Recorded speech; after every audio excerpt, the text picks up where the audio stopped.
What is, everyone? Welcome to the Nerd On Update, y'all. The weekly show where we talk about the things in the news that interest us or excite us or, whatever it may be. We don't introduce the guests on this show, so I'll just start since my news is pretty concise. Tom is miming too, which is helping. Magic the Gathering Arena, y'all. It's on iOS finally. Yeah, it was on Android before. iOS took a little bit more time, but it is here, baby, and it is beautiful. I had dipped off the MTGA train on the computer since the new WoW expansion came out, but I have been playing it, at least getting my dailies done every day on my phone is like such a breeze now. I don't have to turn on my computer, sit down, get ready for 3 games. I can do it wherever I'm at. I was in line the other day, and it was like a 40-minute wait, and I just played Magic the Gathering the entire time. It was wonderful. This is the world I wanted to live in. I love the pause. And it's funny because it's come full circle, because now I'm waiting in line playing Magic, and that was the reason Magic was invented. Mm-hmm. There's a guy going to conventions, and he wanted something to do while he was in line, so he invented this card game, and he would bring his decks, and he'd be like, challenge people in line.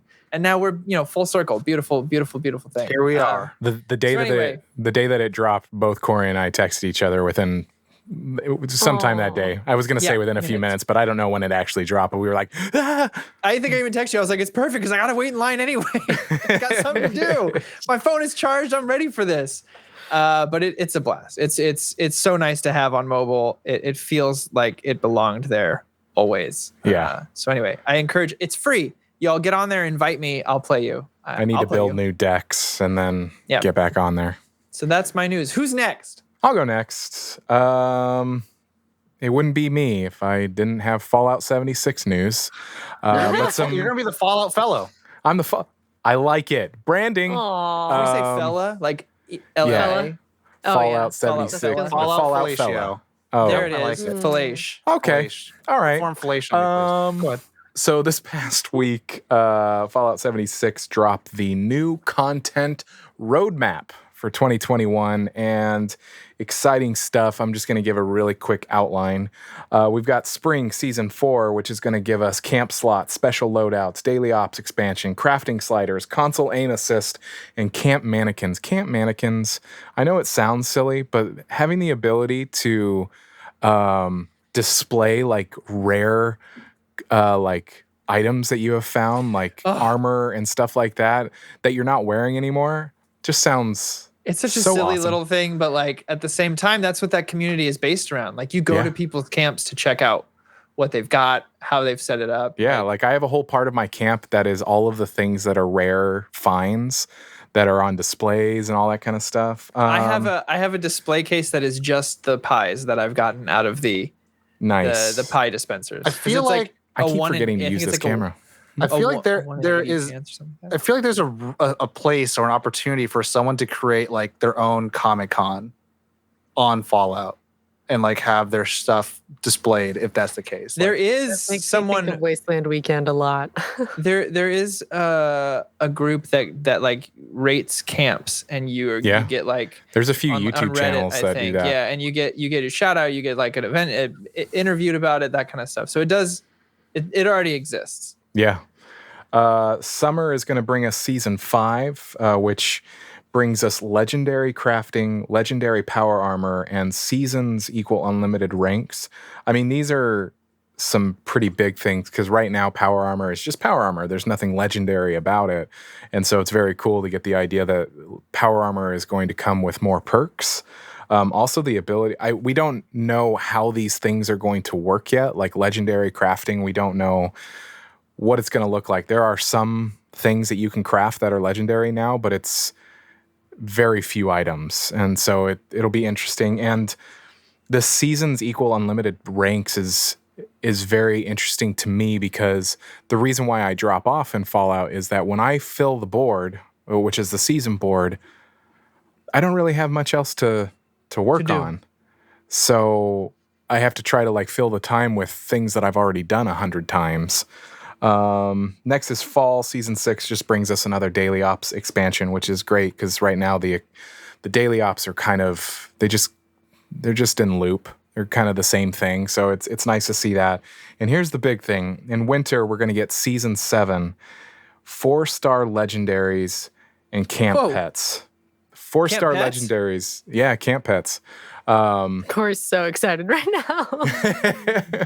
There's been some data mining leaks that have seen like dogs, cats, that kind of thing. But I mean, the 4-star legendary thing is kind of a big deal because if you go in now, like if you look at one of your weapons, it has a 5-star system, but you only fill 3 stars. And so it's like, what are those other stars for? And how are they going to handle the 4th star? Like people are really afraid that when this drops, all of the gear that you have right now becomes obsolete. All of this gear that you have grinded for, maybe reached out to Facebook groups to trade for, might be obsolete. Or the hope is that it's something that you can just like upgrade with legendary modules and like add a 4th legendary perk. But we don't know, and we won't know until the end of 2021. So I mean, as shitty as that sounds, that was something you would hope, is that they come out with content that makes the stuff you have quote unquote obsolete in one way or another, whether you can upgrade it or not. But like with World of Warcraft, God, I hope I can get to the top tier and do some raids and stuff like that. But if next expansion comes out and all my gear is the same, I'm gonna be like, this is useless. So there is that fear, but at the same time, I think the speaking to the people who are afraid that it might be obsolete, find some joy in that. You get to breathe new life into this. Yeah, this game. It's new grinding. There's or that new they're still working storylines. on it. R.I.P. Anthem.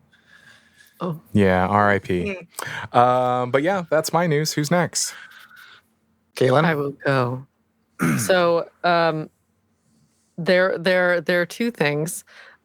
So Monster Hunter Rise came out on March 26th, and Monster Hunter is one of those games where I've always been super interested in it because I love just massive, horrifying monsters. But I haven't ever really played very much of it. I even went to the Monster Hunter World like E3 demo. Iceborne. The massive booth. Iceborne, sorry. Yeah. Like the massive booth. No, I did. There was a world thing that happened a long time ago too. Anyway, but yes, so I'm actually in this game as well. If you pick voice type 19 for your hunter, that's me. Me. This was something I was really excited about because this is the first time I've done like a Nintendo Switch game that's Capcom, and it was just a very exciting moment for me. So you're saying I should play it and have you stream it with me, and then we can talk during it. Yes, I would love that. I did play through the tutorials and found out that I'm like the stock voice for the hunting horn. So if you've, which I thought was really cool because I know the hunting horn just wrecks stuff in this game. So yeah, that was something very exciting for me. And then something that was news to me is that the new Among Us map is going to drop on March 31st. And it's going to come with a bunch of updates. That news came out, I think, on like the 18th of March or something. But it's going to give you the ability to pick which room you start in, ladders, and a basic account system for moderation and some other stuff. So that was just like a lot more than I was expecting for it. I just thought it was going to be, ooh, cool map. But of course, it's had such massive success that it would come with more updates. So that was like news to me, but news that was really exciting. So yeah, that's it for me. Nice. Well. Here he goes. Here we here we are. Bring us back Here in. we go, everyone. What's going on? It's the DC boy. And DC boy, for those who don't know. And I'm bringing all of the things that happened this week. The Dramamine. Whether you like it or not. So Zack Snyder's Justice League had premiered on HBO Max March 18th, and saw an overwhelming amount of conversation over the weekend, relatively positive reception from critics and fans. And I'm not going to weigh in whether it's because it stands on its own feet or because of the film that we saw in 2017 and people just comparing it to one or the other. But a lot of people had questions of, okay, cool, when's the next one? I think that was kind of like the next thing of like whether people liked it or not. A lot of people who did enjoy it, you had Leslie Jones who live tweeted her entire thing, which is I think Zack Snyder said she's the queen whisperer of the Snyder Cut. Yeah. If you don't have Twitter, look up Leslie Jones, Zack Snyder Justice League tweet #long-ass-movie. It is probably the most entertaining thing I've seen like in such a long time. Anyways, and then on Monday or Sunday night, Ann Sarnoff, who is the co-CEO of Warner Media, underneath the position of Jason Kilar, who's closer to AT&T, was quoted a lot on that Monday and up until now because of a Variety article. And Variety, the article talks a lot about the direction and where things going, the success, the online community, will there be an Ayer cut, and all these things. So it's a lot of turmoil, to say the least, because she pretty much said no to anything and said everyone is going to like what we have coming. We want to embrace other voices. We have a multiverse, but Zack Snyder's Justice League will end his trilogy. There will not be a David Ayer cut, and we denounce all toxic fans. And so there's a lot of things to kind of unpack with that. And so that happens, but then also casting announcements come out for the Black Adam film, casting announcements for the Flash film, and then also the announcement that the Suicide Squad trailer would drop later on that week. So this is kind of something that if you've been part of like the movement, I would say, like people who actually saw like it like release the Snyder Cut, donate to AFSP, would kind of pick up like, this is the same thing that happened when Ray Fisher first said like there was foul play with the Justice League, and then they made this fake announcement of Frosty the Snowman, and Jason Momoa was going to play Frosty the Snowman. Fucking bizarre that was. And so like, Jason like came out publicly, he's like, no, I'm not. Yeah, oh no. So there is there's a lot of murmur and talk about that, and then a lot of people on the internet who absolutely abhor that Zack Snyder's Justice League got released. They don't like the film. They don't like I think the idea that the studio kind of gave way to fans, because in every fandom there's always like a corner of toxicity, and so there's been a lot of arguments with that. So with Ann Sarnoff's interview that came out, a lot of people are kind of guessing that like maybe it came out, she interviewed this before hearing the ratings or before seeing the critic reviews or seeing the streaming numbers, because restore the Snyderverse became a big trend. And they're, just like the fandom has done, they've done a coordinated hashtag. And so something I learned is that hashtags stop trending after 24 hours. So they started the trend and they capped out at 1.5 million hashtag tweets in one day, which for reference, Release the Snyder Cut capped out at 900,000. So the one hashtag that got, HBO Max to be like, yes, we want it. Warner Brothers didn't want to greenlight it, but HBO Max did, was 800,000, 900,000. And this had 600, 700,000 more. Also more reference, if you think about it, Game of Thrones did not reach this high in terms of hashtags for season 8. Endgame did not reach hashtags of this amount. So it's kind of this ideology of like, the demand is there, the money is on the table. And a lot of people have not heard of any numbers yet, because after Wonder Woman 1984 came out, that Sunday, they said, okay, we're greenlighting Wonder Woman 3 and we're fast tracking the production. And, it was a huge success for Warner Brothers and HBO Max. And a lot of people have seen that on every front that Zack Snyder's Justice League has outperformed. And so far, the only numbers that we're getting so far from it is all from third-party streaming servers. So like Sky TV, Crackle. It's one of the ones from Canada. All of them are saying like it had a 400% increase of over any type of thing we've streamed, is the most popular thing streamed in Canada. So, and HBO Max has not released a number, a figure at all. So everyone's like, why haven't you talked There's about been this? so many people that I've seen, like even in our Twitch chat today, I've seen somebody say, oh, I've seen it 4 times already. And I know, Tom, you've watched it probably a few times. He just leaves more than a few. He leaves it on in the background. It's on the background, right? Well, that's the thing where it's like, I think, so a lot of insiders are saying like, they want to see that it's not just the fandom watching it. They want to see that the play count has legs and is not just a splash in the frying pan. And so Justice is Gray had come out as well on Thursday, which is what Zack Snyder considers the definitive cut. It's a completely remastered black and white film. And I actually watched it and I was like, this is really good looking. Like Batman in the night is white and he's in black. And I was like, this is really good. Like, and that's the thing where it's like, you're not just throwing a filter on. Anyways, so yeah, there's a lot of controversy with that. And at the time of this recording, the Suicide Squad trailer had come out.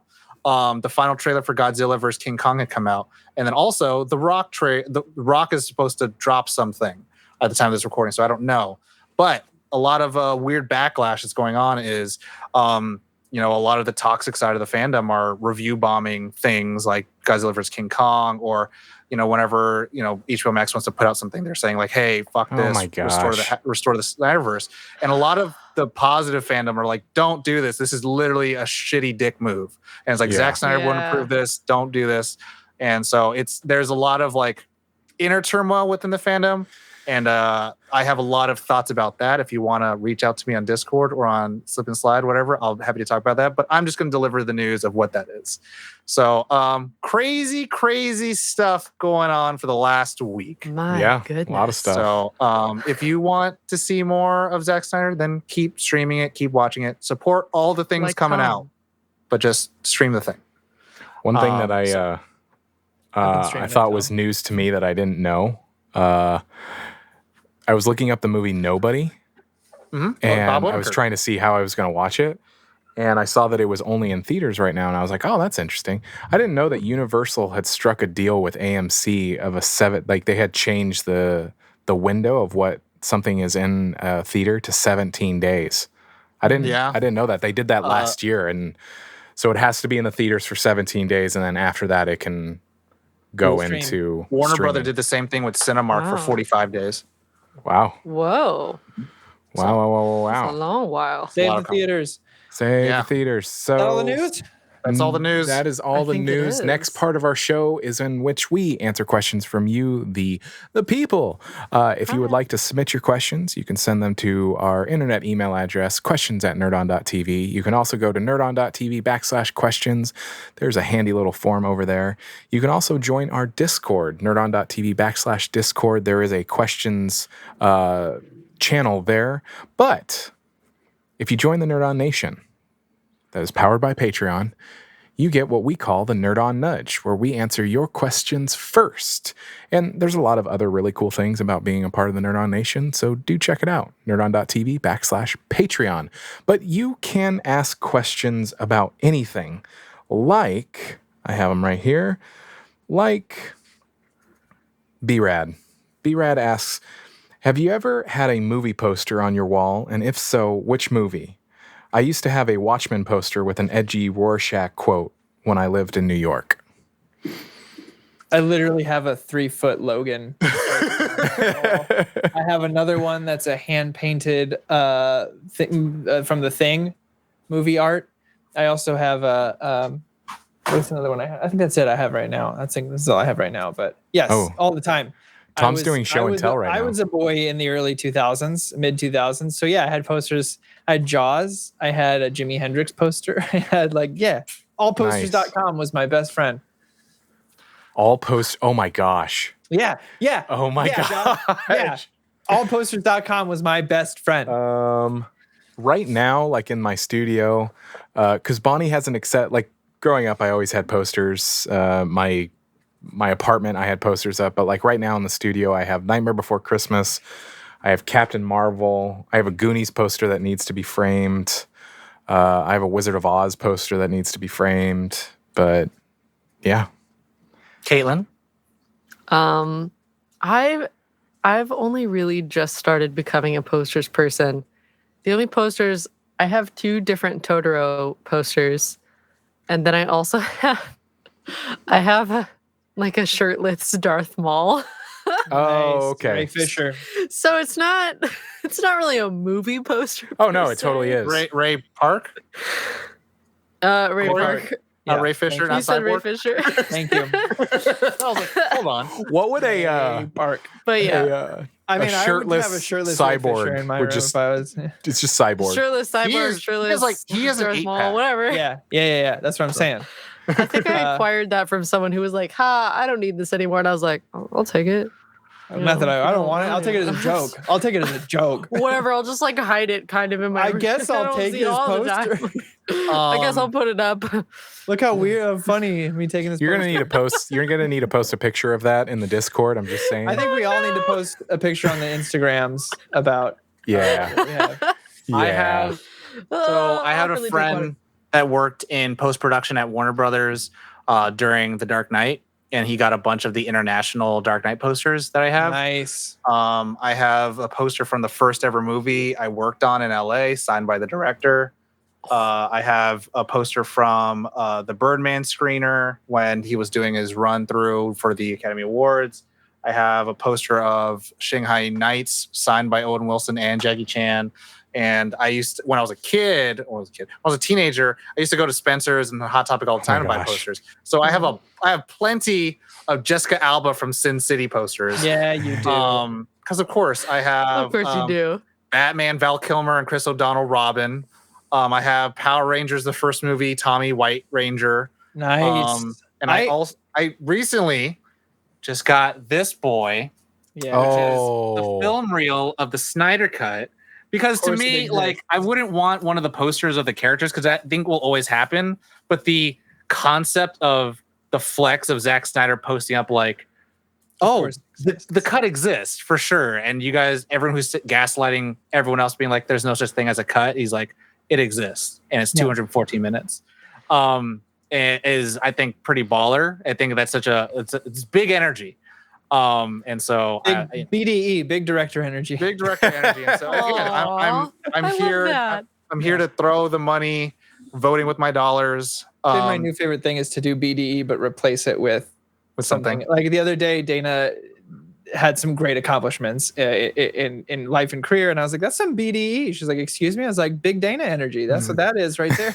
She's like, "Oh, that's actually pretty sweet." And I was like, "I know." My humor is just meshing with Tom's at this point, which is the like, that's fair. Go gross and then turn it sweet at the last minute, so everyone goes, "Oh," set that. They go, bar. "Ooh." I had a Fight Club poster because of course I did because I love that movie. Before I went like super basic, and then behind my bed I took it down and I put string lights with pictures of Dana and I on our travels hooked on with clothespins.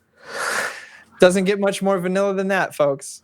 Oh my. One thing I want to mention before we move to the next question is I saw something in the chat of the review bombs and how many people are Snyder Cut fans. I want to make sure that the picture is clear because I think there's going to be a lot of media that's going to say it this way. It's 27 reviews out of 3,000. So I don't want people to think like, well, they're only blowing it up. It's like a Captain Marvel situation. Which was awful. So it's not like egregious amount. And a lot of people have flagged them and reported those reviews already. So good. That's good. I'm going to say like we're trying to police each other in it, but it's stupid and we shouldn't have to. Next question. Next question comes from Spencer. Shout out. What is a fictional food you wish you could eat? Krabby Patty? The Naco from Kim Possible? Pizza from the Goofy movie? What you got? The Naco. I know mine is... The minute you said it, I was like, oh, the Naco. Josh, you already got yours? Go for it. Yeah, pizza from Teenage Mutant Ninja Turtles. Yeah. Like... That cheese, though. That cheese, that's God tier. Yeah, that's God tier pizza. Right like there. you pull, the cheese just like keeps coming from the food. I watch a lot of Binging with Babish, and his whole thing is to take foods that were mentioned on TV shows or within movies and make them into realities. And he's done some amazing things. But the one that surprised me the most is from Always Sunny. He makes rum ham. Mm-hmm. Which he does the real one first, which is where he just soaked a cut of ham in rum and then ate it, and it was awful. But he makes like a rum glazed ham, and like, oh my God, hello, yes please. But if you ever just check out Binging with Babish, like he makes everything look. He does a Krabby Patty, but he does like his own version of a Krabby Patty afterwards, after making the real one. And anyway. He made all the Always Sunny food that's foul just like amazing. Like he make a grilled Charlie, which is like bread, cheese, peanut butter, bread, cheese, and you grill the cheese on the outside. So it's like, and then he made his own, and it was like, I would eat that though. Is it one? Yeah. Yes, I just choose one. rum ham. The rum ham impressed me the most. Okay. Okay. If someone else asked this question in the future and says, like, what other things? Because, I would put a whole bunch. But one, I'm going to put because of Benjamin Babish, and it's not because of it, but I started watching Regular Show during 2020. And Regular Show, if you haven't watched it, it's great. But also, it's really good for foodies. They have a litany of food episodes. And one of the episodes that I want to bring up, or at least one of the food in there, is the episode is from the best burger in the world, and they discover the ultimatum. And the burger is a cheeseburger inside the meat of a bigger cheeseburger. The buns are 2 deep fried cheeseburgers. Ew. I would eat that, and then I can die. And then I'd be like, I'm done. Like, Caitlin, don't kink shame me. What's wrong with you? I'm gonna yuck your yum right now. What's wrong with you? Tom, I just realized I can do what I like. I didn't answer the question correctly because my answer was an actual food, not the fictional food. Mm-hmm. So if I had to choose a fictional food, I would choose, and this is like you have to dig back in your memories. Do you remember what Reptar bars were from? How they were on the actual show? Like they had Reptar painted on it, and if you ate it, your tongue turned green. Mm-hmm. I would want a Reptar bar, like a real Reptar bar. I would love that. That would be mine. That would be mine. But Caitlin? In real life, that rum ham. Let me go ahead and yuck your yum, Caitlin. Go ahead. I want to go to that buffet in Spirited Away. Oh. That her parents go eat at. She just called your bluff, Tom. Let me just eat real food in a fictional movie. Yeah. But fair. Some of that stuff's definitely not like food from our world, though. Because some of that stuff, I have no idea what that was. And maybe I'm just uncultured. But some of that stuff didn't look like earth food. Looked like spirit food. And I'm about that. Either that or if that is all actually real food and I just don't know what I'm talking about, I would want to eat. Yeah, what's your backup?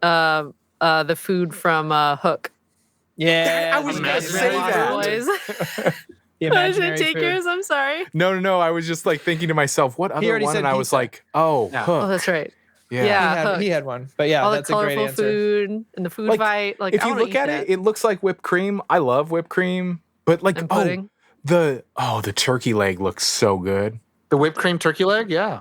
Yeah, the whipped cream turkey leg. Next question. Next question comes from Noe. What single item from a fictitious universe would you choose to own? For example, the DeLorean from Back to the Future or a Gundam, assuming it would be fully functional, and how would you use it?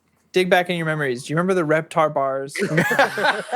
Rugrats had it painted on the front. It's something you eat one time and it's gone. No. Single item from a fictitious universe. Like the hoverboard from Back to the Future or something. Like, if you could pick something like that. And that might be Josh's. I know. Go for it, Caitlin. I want a case of Capsule Corp vehicles and houses. And like buildings, like Bulma's little like flip case, just pulls out capsule, house, car, bike, plane. That I would love that. Now, does your decor like stay the same? But I'd have it. Like if you had a house, in one of these things, does your decor stay the same? Yep. Or do you have to redecorate every single time? It's fully furnished. It pops out completely done. So like you could just. It's basically just pokeballing all your shit. Mm-hmm. Yeah. Dragon Ball. Josh? That's a really good idea. I'm still thinking. Bag of holding. Corey? I have a couple in my mind of some play. Do you have one set to go, Tom? Or are you still deciding as well? Go for it, Tom. Give us. Green Lantern ring. Oh, yeah. Fly through space, don't have to breathe, have armor, make light constructs that literally Tom's willpower is pretty strong, too. So that's true. It wouldn't be the same for me because my willpower is shit. I'm like, I shouldn't eat these Reese's. Eating like 50 later. It's so good. I don't know, like broke last night, so I don't know. But Green Lantern ring, because it can make a mech, it can make a DeLorean, it can make things. So that's pretty great. That's a really good answer. I was thinking about, what makes everything? And I was like, I'll just pick. How do I game this question? Always got to game. And that's the thing with the lantern ring, it's literally based on your imagination. Like he created an entire city and had humans, and they're like, you that's breaking the laws of reality. He's like, I don't care. I'll kill you all. And then he killed them all, and then he had rings in each finger. Oh, I have not read that. That's Parallax. Wow. That's the Emerald Twilight. This is a tough question. I'm gonna say a Power Ranger morpher. That would be fun. Morphing grid. That's you guys all have really good. Which color though?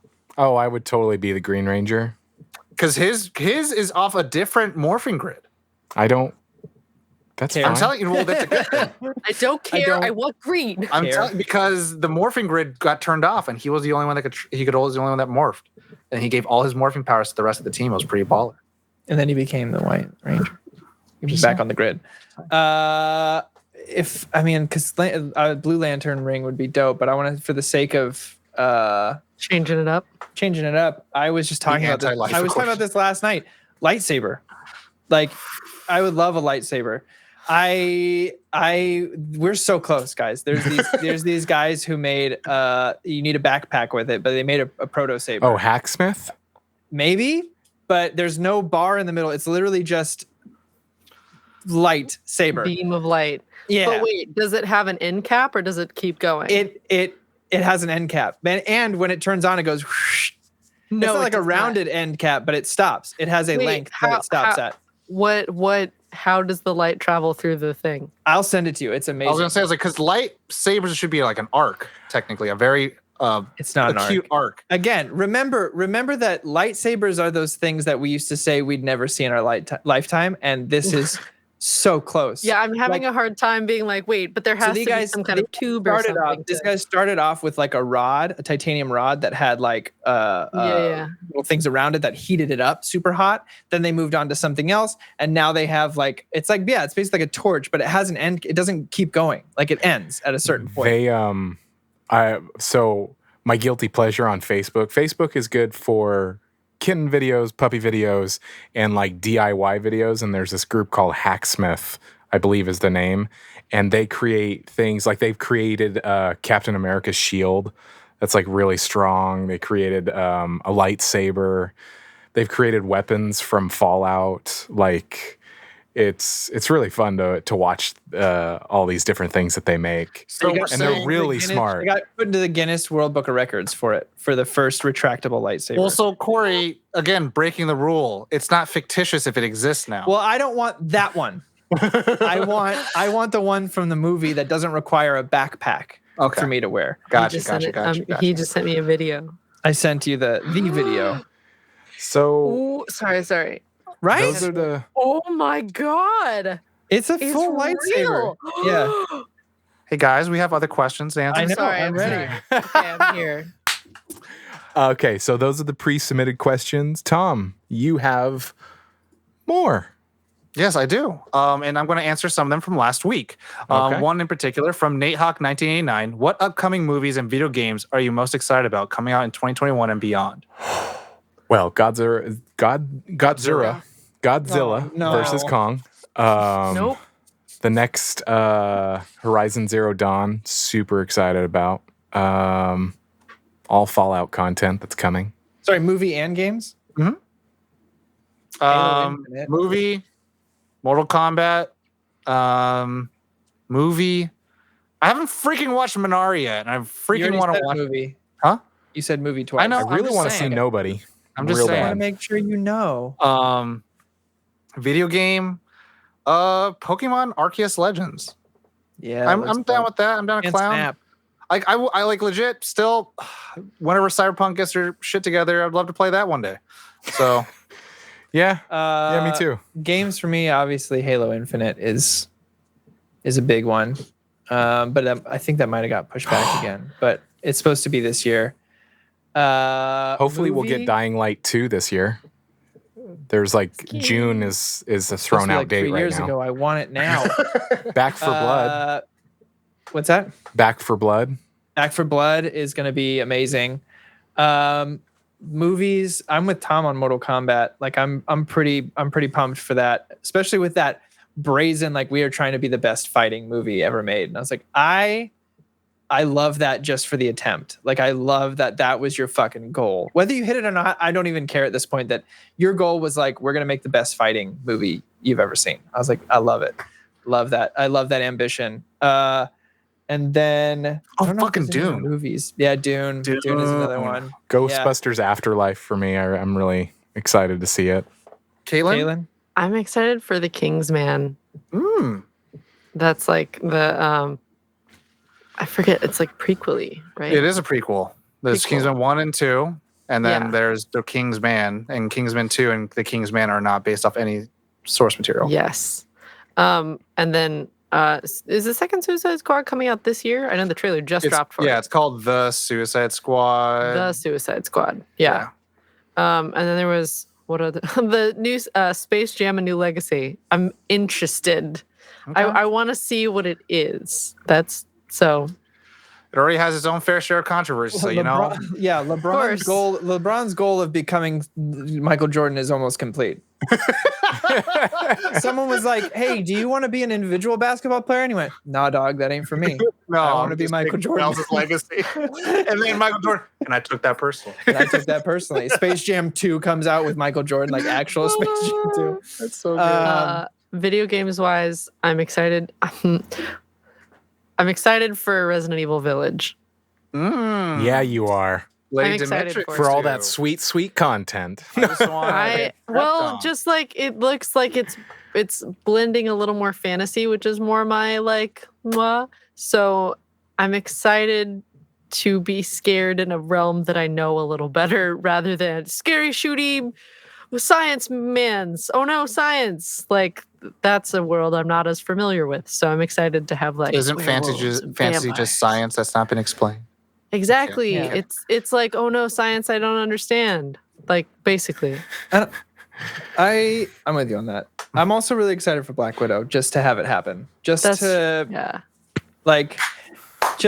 fucking finally let's give her the goddamn movie she's deserved for 10 years now. Let's do it, guys. So I love the tweet that Raya and The Last Dragon, Black Widow, and Cruella are all on Disney Plus Premium. And someone tweeted, "Why are all the Asian movies cost extra?" Oh yeah, I was dying. The Asian-led movies. Why are they all under a paywall? Why are they paywall? Ghost in Shell. Ghost in the Shell and Aloha. I love it. It's so fun. ScarJo was in Aloha. Oh, Cruella. No, Emma Cruella. Right. Duh. Anyway, next question. Yeah, next question. So this one, I don't know if we could do too much with because we have a whole episode. This is from Thomas Del Rio. Yo, how about that Snyder Cut though? Go listen to our episode. Listen to our episode this past week. I say yes. For those maybe for those who haven't listened to it, I'd be curious to see what they think our what's interesting ratings would be. I've been seeing a lot of people who I follow on Twitter. They've watched each part in a day. So they'll do one part one day, next part another day. Oh, interesting. I did that for my second time around. Yeah, and a lot of people, I think, liked it that way. And I was like, that would have driven me insane. I would be like, give me the next part. Yeah, I was grumpy about there being chapters. Spoilers. About it giving... Spoilers. Kaylin, spoilers. Oh. Come on, man. Sorry. Anyway, go listen to our episode to see what we freaked out about just then. There's a lot going on. Josh, you want to do one sentence of Snyder Cut, though, before the next question? I liked it. Okay. All right. And go listen to our episode. How much time we have another couple. Yeah, another couple. Okay. Next one is also from Thomas Del Rio. In a battle royale, which one of you is coming out on top? Oh, don't do this. Don't do this. Tom. It's probably Tom. Don't do this. The one who's willing to kill. Yeah, it's Tom. Yeah. And he likes us, but not that much. Also, I have a whole D&D. Between Caitlin and I, we have like 15 years of. Yeah, we do have a lot of martial arts, training. but we would have a harder time killing our friends, I think. Yeah, than me. If Tom had some like, I think you guys are underestimating save the world reason. Oh, okay, never mind. I used to win a lot of paintball, so I'm good with stealth. That's it. Yeah. Also, I will say I do have a whole D&D character who had to kill all his friends in a dream and then got traumatized by it. So, what did I do, Tom?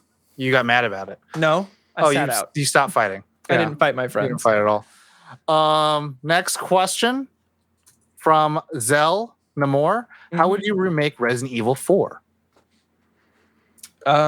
It was remade. Was it? Yeah. 4? Yeah. Or it's going to be. It was or it's going to be. One of the two. It has not been. It has not been. 2 and 3 were remade, but 4 is not. 4 is being remade currently. Yeah, but that's the My Date with the President's Daughter that one. That's all I could think of the whole time. I don't know. I really don't like the companion quest stuff. Thank you, Bradley. My date with her.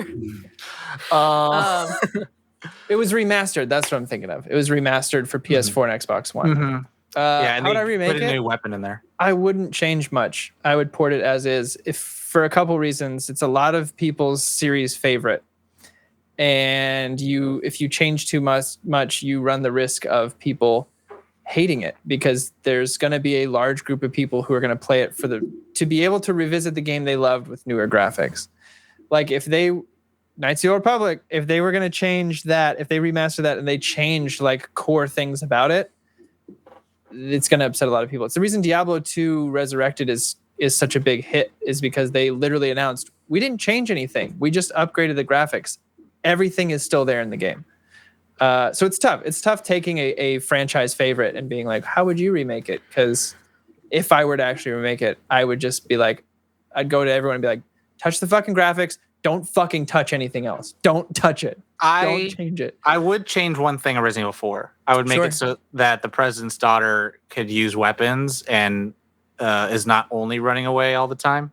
Yeah, that would be better. That only reason is because, I mean, I like the breaking up of story, so you're controlling different characters is nice, so it doesn't feel like you're just like slogging through the game. And you're playing as this character who's like literally needing Leon to come save her.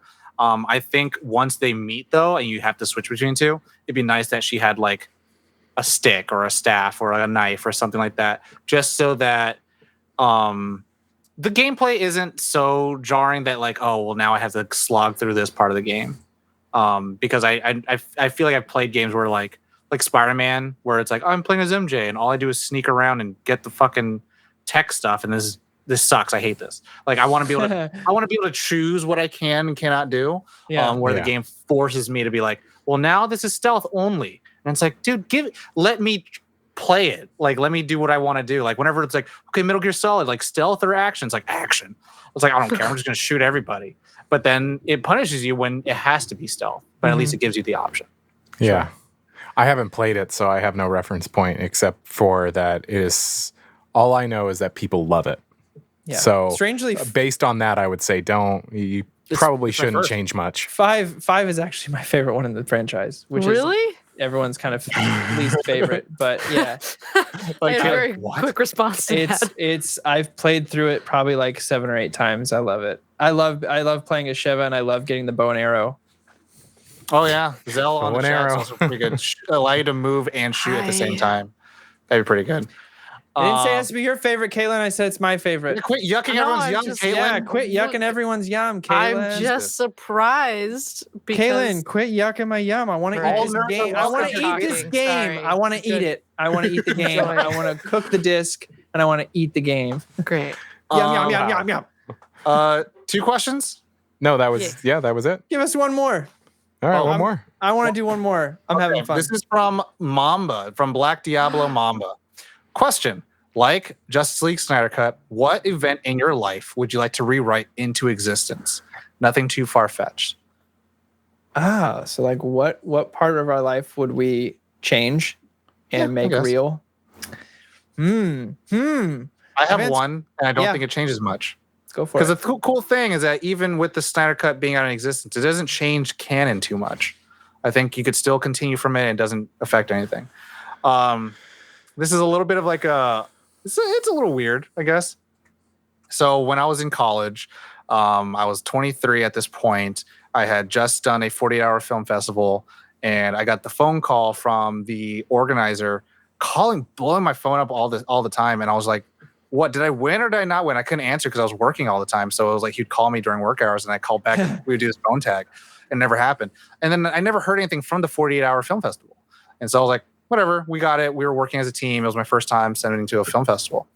And like maybe one day I was at the mall and I wasn't like working or anything like that, and I got a call from him, and he was like, "Hey man, I've been trying to contact you." I was like, "Yeah, I know. I've been trying to contact you back. What's going on?" And he said, "Well, we have an award for you, and you never came and claimed it. It's like you got first place for the film." And then I was like, "Email something, Anything other than a phone call? anything?" I was like, "Voicemail, whatever, you know." Oh like, my gosh! And so I was like, he's like, "Could you come by? We're gonna have this like event, blah blah. It'll be a meet and greet for other people. We'll have these people from Sci-Fi Channel." And I was like, "Sure." And then he's like, "It's gonna be on this date." I was like, "Cool." That day rolls by. I'm at the mall because I spent a lot of time at the mall, I guess. And this girl, I was single at the time. I took like a random picture and I posted it on social media.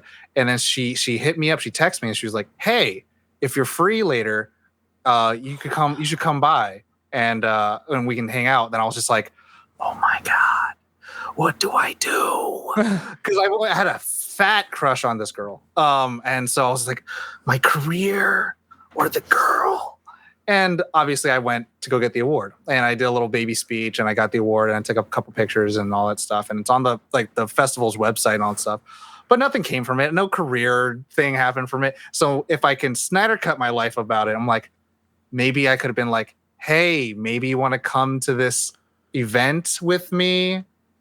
It's the one after. Huh? No. Did I go with you? No. I was like, No. Corey, you're my only date, and I'm happy with that. I wouldn't Snyder cut that. Thank you. But this was like when I was still in college. I was 23 at the time. Gotcha. I chose the career thing, and if I would be like, "Hey, maybe you come to this thing," but instead I just said, "I can't. I have to go to this award ceremony." There's Tom's willpower in play right there. That's why he gets the lantern ring. And we never spoke ever again.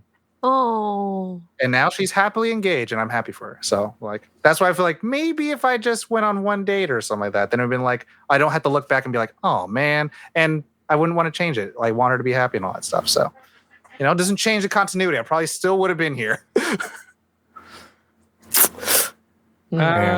Questions like this are hard for me because I look back at events and I can track, like, how I wouldn't be where I am if that certain terrible thing didn't happen to me. Like, I mean, one thing that it is kind of depressing, but Bonnie and I broke up at one point for like a couple of months, and it sucked and it was really shitty and it was painful, but we learned a lot during those 2 months away. And when we came back together, we were even stronger. So I'm like, I broke up for 2 years. Yeah. Almost. I'm sorry. I can't think of anything of I would change that. It doesn't have to be relationship stuff. That's just me. Josh, I'm looking at life events and stuff like that, and I'm like, I wouldn't have game the question for you. Change something that doesn't change where you are now. Like, even if no matter what you change, let's say you still end up in the situation you're at, what's something you would go back and rewrite differently? I would not have stopped pursuing acting. Cool. I think I would have kept going instead of completely putting it aside altogether. Like, that's one thing that I look back and I go, man. Yeah. For the sake of answering the question, frame it as if you still end up with who you're with and all your friends and all those kind of things. I would probably have quit Damon's after a year of playing music. For those of you who don't know, I used to play this steakhouse in Glendale. I played it for 3 years, 3 nights a week. And they treated me like trash. And really are the key reason I don't play music anymore. Is just that I had such a terrible experience there that it turned me off to the idea of doing anything professional within the music world, because I figured if I get treated like this is not what this made me hate playing music for a little while. And I still play it around the house and stuff like that. And I think when I'm not living in an apartment and I don't, I'm a rule follower and I don't like to borrow I don't like to bother the neighbors. So maybe I'll pick it up again once I'm out of here. But yeah, I wish I had quit like at the first signs of them doing that, kind of pulling that shit, because I might still be playing music now. Caitlin? Man. I think for me, it's a dealing with other people's bullshit type of thing where I'm the type who wouldn't say shit if I had a mouthful. And just I was doormatted a lot. And I think if I had, I think I would recut that to make myself stand up for myself, so I wouldn't have been in situations that dragged on for literal years, and really just like stunted my life trying to take care of other people's problems. So I think that's something I would change if I could, but I also know that's one of those things where that's a fantasy situation because you can't go back and change how something happened. Yeah. Yep. Once in a lifetime thing, baby. Yep. Oh, the amount of times I've let people step on me. Some people pay good money for that, Josh. They really do. Some people want it to be stepped on by Lady Dimitrescu. Well, everybody at home, thank you so much for listening or watching. To the Twitch audience, thank you so much for tuning in live. If you're watching on YouTube, thank you for watching. The podcast audio is everywhere. Apple, Spotify, iHeart, everywhere. Check out our YouTube. If you're new to Nerd On, check out our website, nerdon.tv. And I can't forget to say this. Everybody that sent in questions, thank you so much for sending in your questions. Please be sure to send them in. We love answering questions, and as you can hear from this episode, they literally can cover a gamut of things. Do consider joining that Nerd On Nation. It comes with a lot of perks, and it also supports us in the long run. There's a lot of things that we've been able to do because of the Nerd On Nation. Consider joining that Discord. Continue the conversation. Submit your questions, all that kind of stuff. nerdon.tv/Discord. It grows by the day. It's a wonderful community. Every server has something going on in it, so check it out. But yeah, that has been the update. Stop by, rate and review us wherever you listen. Share us with your friends and family. That's it. That's all the business. Thank you so much. You know the drill. As always, Nerd on.